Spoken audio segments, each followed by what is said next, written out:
Hi friends, நம்ம பார்க்க போகிற திரைப்படம் பேர் ஜே பேபி. இந்த படத்தை டைரக்ட் பண்ணவர் பார்த்திங்கன்னா சுரேஷ் மாரி. கதை எழுதினவர் சுரேஷ் மாரி தான். இந்த படத்தில் நடித்தவங்க நிறைய பேர் இருக்காங்க, புதுமுகங்கள். அதில் 3 முக்கியமானவங்க லொல்லு சபா மாறன், தினேஷ், சங்கரன்ற கேரக்டர் நடிச்சிருக்காரு. ஊர்வசி அவங்க வந்து ஜே பேபியாக நடிச்சிருக்காங்க. படத்தோட ஸ்டார்டிங்கில் பார்த்திங்கன்னா ஒரு அம்மா காணாமல் போகிறாங்க. அதை தேடி 2 பசங்க போகிற மாதிரி காட்டுவாங்க ஹவுரா ட்ரெயினில். அப்போ அந்த ட்ரெயினில் போகும்போது நடந்த கதையெல்லாம் ஃப்ளாஷ்பேக்காக அவங்க நினச்சி பார்க்குறது. லொல்லு சபா மாறனும் தினேஷும் நினச்சி பார்க்குறது தான் படத்தோட கதை. கடைசியில் அவங்கள வந்து அந்த கல்கத்தா போனாங்கன்னு தெரிஞ்சிடும். அவங்கள காப்பாற்றினாங்களா, அவங்கள மீட்டாங்களா இல்லையா, அதுதான் படத்தோட கதை.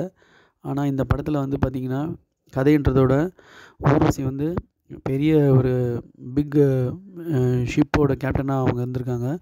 ஒரு சீனும் பயங்கரமாக ஆக்ட் பண்ணியிருக்காங்க. ஒரு ஃப்ரேமாக அவங்க செதுக்கி ஆக்ட் பண்ணியிருக்காங்க. இதெல்லாம் ஃபுல்லாக க்ரெடிட் வந்து டைரக்டர் தான் போய் சேரும். அடுத்தது சங்கரா நடித்த அட்டகத்தி தினேஷ். அவர் வந்து ஃபஸ்ட்டு சைலண்ட்டாக இது பண்ணாலும் அவர் அப்புறம் போக செகண்ட் ஹாஃபில் பயங்கரமாக ஸ்கோர் பண்ணுறாரு. மாறனும் பயங்கரமாக ஸ்கோர் பண்ணுறாரு. அவர் காமெடி மட்டும் இல்லை, குணச்சித்திர இடத்துல உண்மையிலே அவர் சூப்பராக பண்ணியிருக்கு. ஒரு இடத்துல நீ ஆம்பளை இந்த ஆடுறான்னும்போது தினேஷ் கோவப்படும்போது அந்த ரியாக்ஷன் சூப்பராக இருந்தது. ஒரு சீனும் மாறன் வந்து வரதெல்லாம் அப்ளாஸும் நல்ல ஒரு சில இடத்துல கவுண்டர்லாம் கொடுக்குறாரு.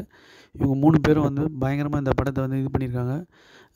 இந்த 2024 இப்போதைக்கு இது ஒரு பெஸ்ட்டு பெர்ஃபார்மன்ஸ் மூவின்னு சொல்லலாம்.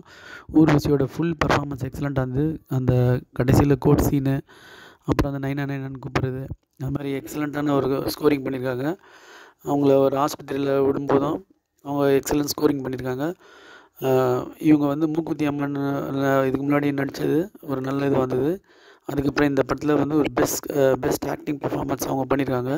இது ஒரு தனி வெர்ஸ்டைல்னு கூட சொல்லலாம். இது ஒரு எக்ஸலண்ட் படம். இது வந்து ஃபேமிலியோடு பார்க்க வேண்டிய ஒரு அற்புதமான படம்.